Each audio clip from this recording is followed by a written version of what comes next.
Tuesday morning, August 11th, 2026, Pereira, Colombia. A rescue worker raises his fist in the air. Silence. Everyone on the street stops. The cranes stop. The excavators stop. The crowd goes quiet. Because that signal means one thing. Someone heard something under the rubble. They start digging with their bare hands. This is day 2, and the clock is running out.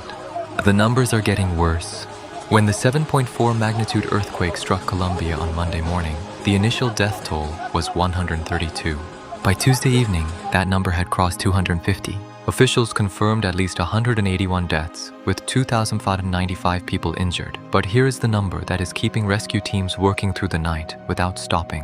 At least 195 people are officially listed as missing. Civilian-run databases built by ordinary Colombians trying to track their own neighbors and family members put that number closer to 4,000. 4,000 people, unaccounted for, somewhere in the rubble of Western Colombia. And nearly 100 aftershocks have already shaken the same damaged buildings where rescue teams are trying to work. In disaster rescue, there is a concept called the golden window.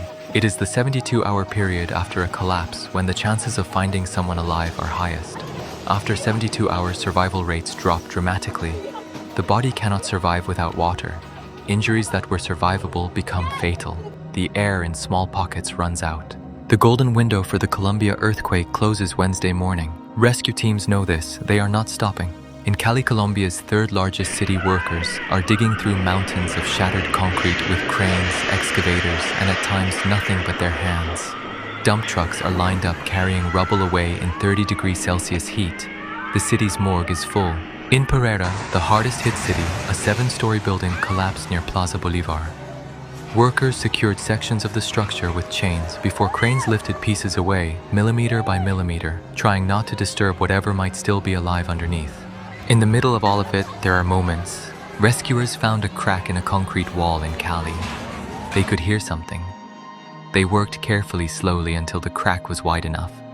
Then they pulled out a baby, covered in dust, alive. The crowd outside erupted. A woman named Diana Troncoso was pulled from the rubble on Tuesday, a full day after the earthquake, alive, injured, but alive.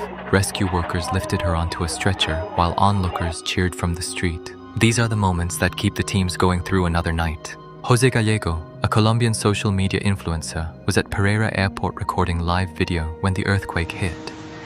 His footage shows the exact moment the ground moved.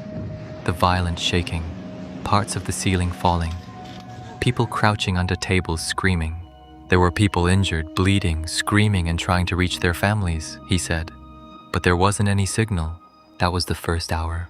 By Tuesday, Cali's mayor had lifted traffic restrictions to allow dump trucks to move freely through the city, but traffic lights were still out across much of the affected area. Hospitals had evacuated patients into gymnasiums and school buildings after their own structures were damaged. The University Hospital of the Valley suffered structural collapses during the quake. 5 capital cities across Colombia remain on red alert. 86 buildings have completely collapsed. 7 airports suspended operations following the quake. President Abelardo de la Espriella had been in office for just days when this earthquake struck. He addressed the nation directly. He confirmed the death toll. He deployed soldiers and government resources across the affected regions. He said the government had all of its capabilities deployed. But the scale of what happened on Monday morning is testing every part of Colombia's response system simultaneously. Rural areas near the epicenter in Choco are still not fully reachable. Communications were knocked out, and some areas still have limited connectivity 2 days later.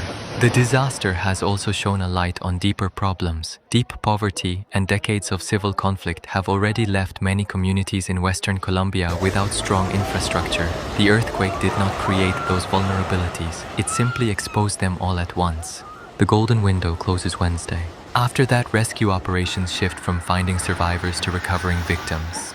The language changes, the work changes, the hope changes. But until that moment arrives, the cranes keep moving, the hands keep digging, and every few hours, somewhere in the rubble of Pereira or Cali or Quibdó, a fist goes up in the air, and everyone goes quiet.